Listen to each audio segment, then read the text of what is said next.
Oh, this is exciting. I'm going to preview a brand new feature that will be on the next release here, John, because also part of, the power of AI is in collaboration, and in working with your teammates or working with your clients.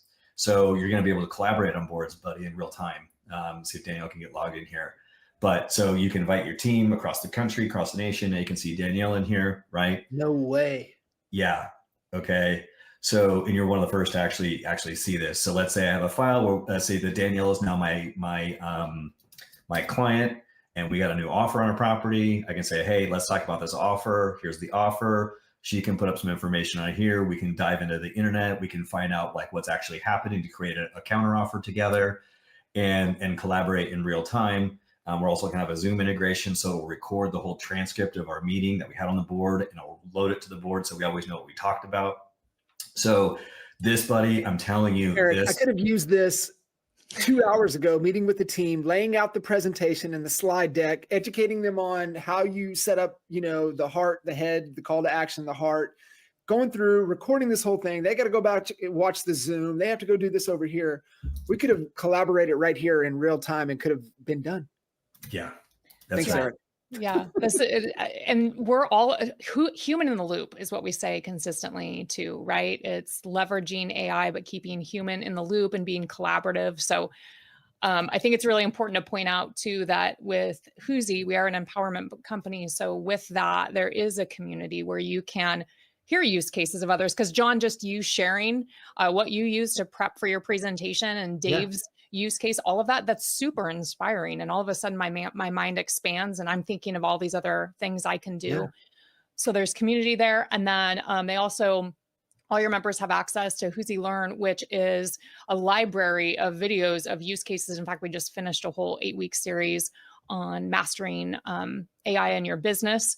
And so there's a ton of recorded sessions in there too for inspiration and how-tos. It's amazing. What you guys are doing, and I love being around and working with people that listen and iterate, The best example, early on in the real estate space, we were always at the forefront of online lead gen, right? We were one of the first, Howard with Tiger Leads, he only opened it up to 100 markets, and that was it until he listened and he figured it out. Ended up cashing out. It was like the first thing, the very first person to really cash out. And then, his non-compete, then he started YLOPO. But the best that I ever saw execute, and you guys are right there, was Dwayne Legate with Commissions Inc. And Dwayne listened and iterated faster than anybody I'd ever seen. Like, we were day one with Commissions Inc. It was the worst platform. It was the worst tool. It was horrible, but he listened and made it the best.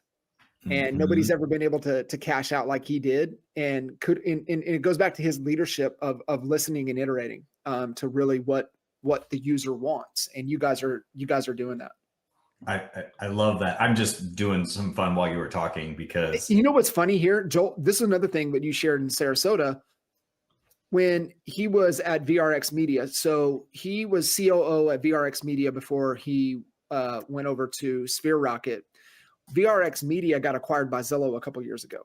And so they were the media company, and they had big accounts like Redfins and Open Doors, and they handled all of their online marketing for their properties.